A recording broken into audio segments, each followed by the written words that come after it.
Hi everyone, it's Lindy on from Pink Whisper Designs. Today we're going to create a couple little cute ornament cards. These could also be used as tags for your Christmas gifts as well. And we're going to be using some brand new stamps from Art Impressions. Let's start off by creating the base for the ornament card. And I've got the Hero Arts Infinity die set. I'm going to grab that second largest one, but you can see I have quite a few choices here. And I'm going to go ahead and show you a couple of images that we're going to be using today. We're going to be using the little snowman and then the little bunnies by the mailbox. And what I thought I would do is just cut these out just to get started so I know exactly what I need to color. If I don't have to color in more than I need to, I figure I'll just get these die cut and then we can take a look at that. So I'm going to die cut the whole ornament out for each of these, but we'll be cutting these down to just circles later on, and I'll show you a little trick for that. So I've got the two images or stamp scenes ready to go, and I'm going to start to do my coloring. I'm using the Sugared Almond Pink, and these are the Zig Clean Color Real Brush pens. So I'll do most of the coloring for this one on camera, and for the other one with the little snowman, I'll just show you some of it. Most of it I did exactly the same way as I did here for like the scarves and mittens and those things. So with beige and mid brown, we're going to color in our little bunnies. And again, these are the Zig Clean Color Real Brush pens. So these are a water-based pen. So I did do my stamping on some Strathmore Bristol Smooth cardstock, and I used the VersaFine Onyx Black ink to do my stamping. And this blender pen will do the blending, but you could use a water brush if you prefer. And I'm just going to add a little bit of shadowing with that mid brown and blend that out. I'm adding a little more pink to the cheeks, and then with the Sugared Almond Pink and the Wine Red, I'll color in the little jacket on this one, starting off with that pink and then adding that red, and I'll just pull that in. And those two colors will blend really nicely. You certainly don't have to use more than one color. You can always use one color of marker and then just keep adding layers of that color to get some shadowing. But I thought these two colors were really pretty, and then I decided to do the scarf on this little one in those same two colors. We're going to be using a gel pen a little bit later on to add some polka dots and a little bit of interest and some highlights here and there. And then I quickly will show you this gift. I'm just going to add that Sugared Almond Pink and a little bit of the red and blend that together.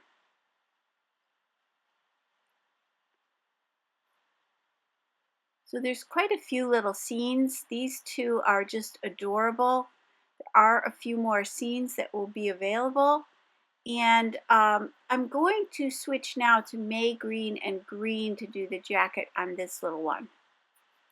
And I thought it would be fun to create these little ornament cards. So we're going to be creating an ornament that you open up. So it can be a tag or a card, and they will open up inside, and I'll show you how to do that. It's really fun, and you can do that with almost any of your little die images. You can do it with stars, circles, hearts, whatever you like. So once you know the technique, it's really easy to do. And then with yellow and orange, I'm going to color in a few of those little envelopes. And back to that wine red just to do the little flag on the mailbox. And then the May green. And that green again. So for this one, I wanted a little bit of a raspberry color. That's why I mixed the pink and the wine red together, because our ornament cardstock will be a raspberry color. And then for the other one with the snowman, our background or our ornament will be like a turquoise green. So I'm just listing all the colors I'm using in that upper left-hand corner as we're going along. And do keep in mind that all the products I'm using today are listed and linked down below and also on my blog. And if you do use those links to make a purchase, it's at no additional cost to you. I do receive a small commission, and it does help to support my channel. So I really appreciate when you use those.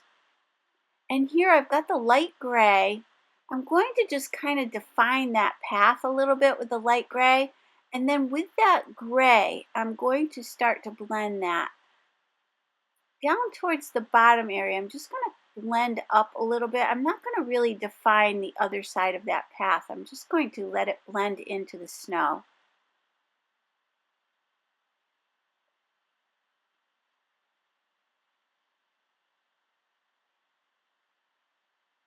So once that was done, just finish up over on this corner. Again, I'm just kind of letting it blend until it gets very light. And then back to that gray, we'll do the metal part of the mailbox. And if you get too much ink on your blender pen, you can just scribble that off onto your scrap paper until it goes clear. And then with dark oatmeal, I'm going to do the little stump that the bunny is standing on.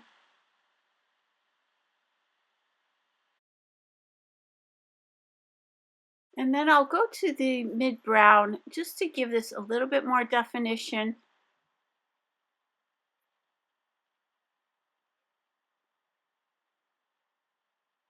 And once that was done, I'm going back to that gray just for a few little touches there, and then the beige and mid-brown to do the post on the mail.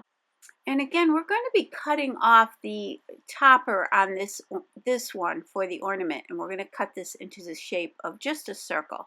So you could certainly have used one of your circle dies, but I'll show you how I die cut this using the ornament die to create the circle. The barn I'm going to do in the wine red, and off camera I did add a little bit of light gray to the roof line just to give it a little bit of a shadow. And I added a little bit more of the light gray up around the barn and on those little snowbanks. And then with the pale green, let's do a couple more of those little envelopes. And let's take a look at the finished coloring on that. And then, as I mentioned, for this second one, I did pretty much the coloring for all of the jackets and scarves in the same technique. I just changed out the colors a little bit, and then I'm using the light brown to do the fox, so I thought I would show you that one. So we'll quickly color in that little fox. And these little scenes are just adorable for your regular cards, but also like for a shaker card, this would be really cute if it was inside the shaker and you added some little glitter and some snow to give it kind of a little bit more of a wintry look. So you can have some fun with these. And they're really not that hard to color in. I like coloring, so I just take my time and I just kind of just do my coloring. I relax and enjoy the process of the coloring. And for this little bunny, I just use the beige. I'm not going to add that mid-brown. I'm just going to keep him a little bit lighter toned. And I did add that pink to the cheeks and the ears as well. So let's take a closer look at these. So these are all colored in. And I just love these little scenes. They're just so cute. And then I took the Wink of Stella clear glitter pen. And I'm going to add clear glitter to all of the snow. And that'll just give it a little bit more interest. It's a nice sparkle to this.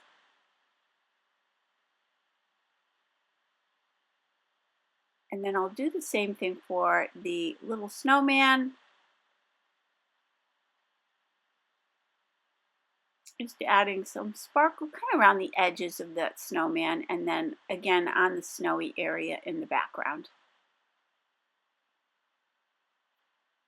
So once that's all set, let's grab that white gel pen that I mentioned earlier, and we're going to add some little polka dots to that scarf. I'm going to add a little plaid to this guy's jacket. You could certainly grab your other gel pens. A black gel pen would be really nice here as well for some interest. And then I'm just going to add a few highlights.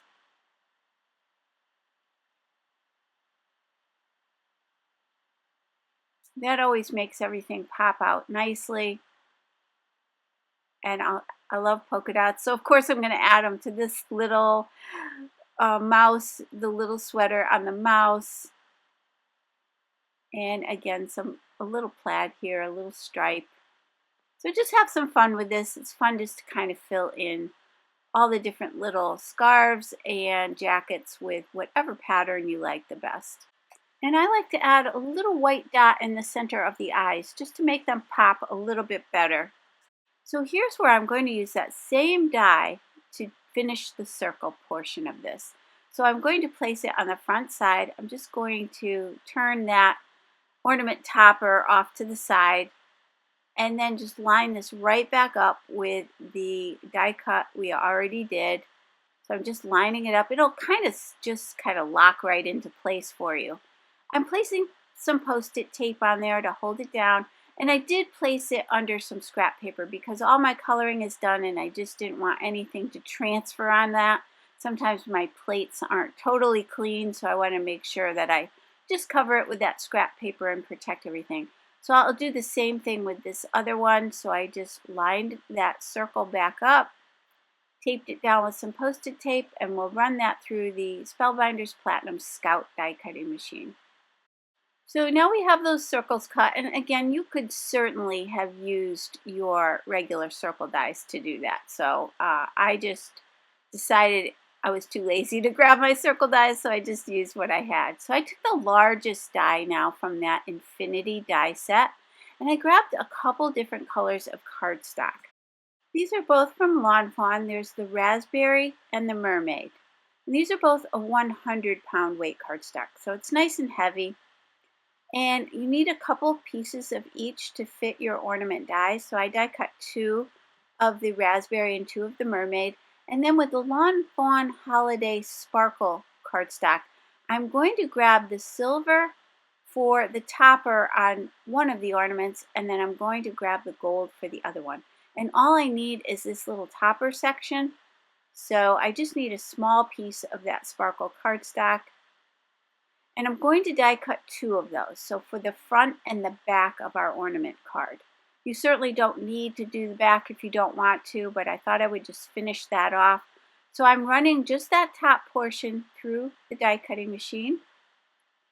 And then I can just cut away that excess. So I just want the topper section. So just use your scissors and cut away that excess. And then I die cut a second one in the silver. And then I die cut 2 from the gold glitter cardstock. So for the sentiments, let's go to the Christmas sentiment set from Art Impressions. I like these down at the bottom. I think they'll look really cute inside our little ornament. So I'm going to grab a couple of those. Let's start off with this first one. I've got that VersaFine Onyx Black ink. I've placed this in my Mini Misty stamp positioner. And let's go ahead and stamp that.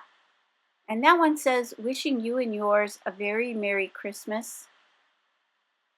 You could certainly stamp this with some embossing ink and then put some white embossing powder on that. That would be pretty as well. And the other one says, warmest wishes for a Merry Christmas. Now we just need to score right at the bottom of that little topper section of the ornament. So I'm just placing it in my mini scoreboard, and I'm going to draw that score line. Again, right below the ornament topper. I'm going to fold that back. You could use your bone folder here to press that out if you want to.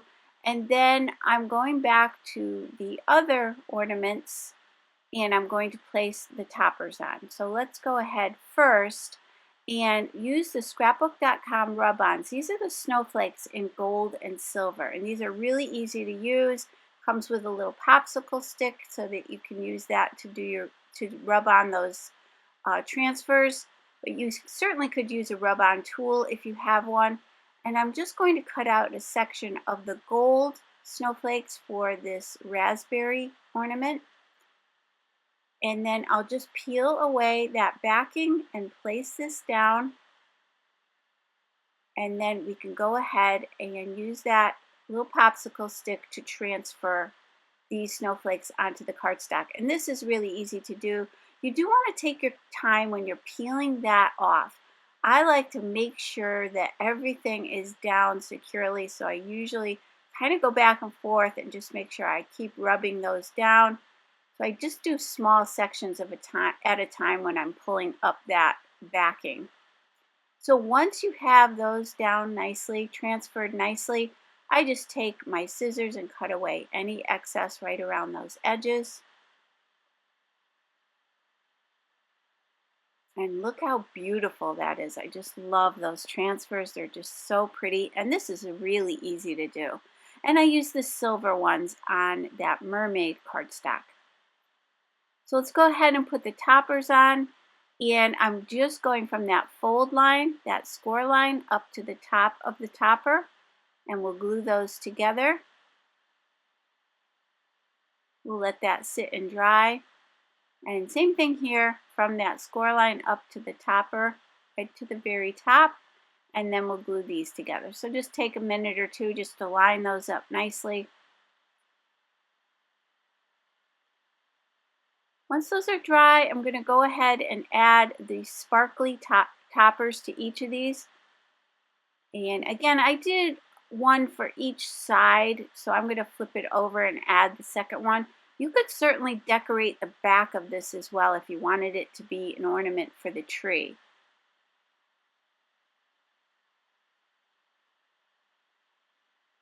But that adds a little bit more security to this as well. So you have about 4 thicknesses of cardstock at that topper, so it's really nice and secure. Let me just remove that Post-it tape that I had taped down earlier.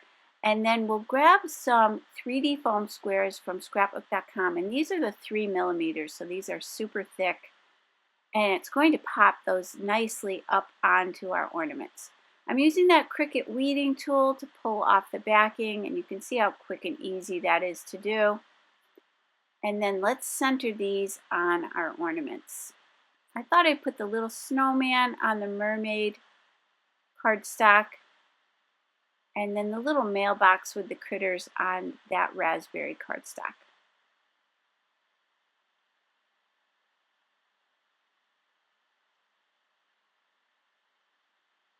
I'm just centering it there down towards the bottom.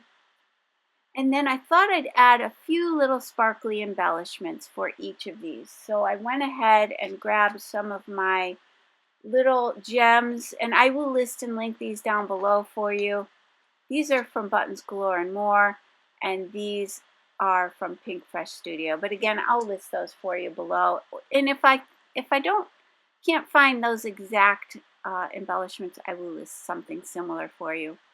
So let's take some ribbon. This is just a sheer ribbon that I had in my stash, and I'm just going to pull that through. I just folded it in half and fed it through from the front towards the back. And then you could just feed that right up through that loop, those little ends. And then I cut them long enough so if I decide to create little ornaments out of them or attach them to gifts, I have plenty of ribbon to do that. Let's take a closer look at these. And again, I hope you enjoyed today's video. And if you did, please hit that like button and subscribe. And don't forget to hit that notification bell so that you don't miss a single video. You could also, again, decorate that backside if you wanted to. And I just think these are so fun and so cute. And a great little keepsake. So thank you so much for joining me today. I really do appreciate it. And I hope you all have a great day. Take care. Bye-bye.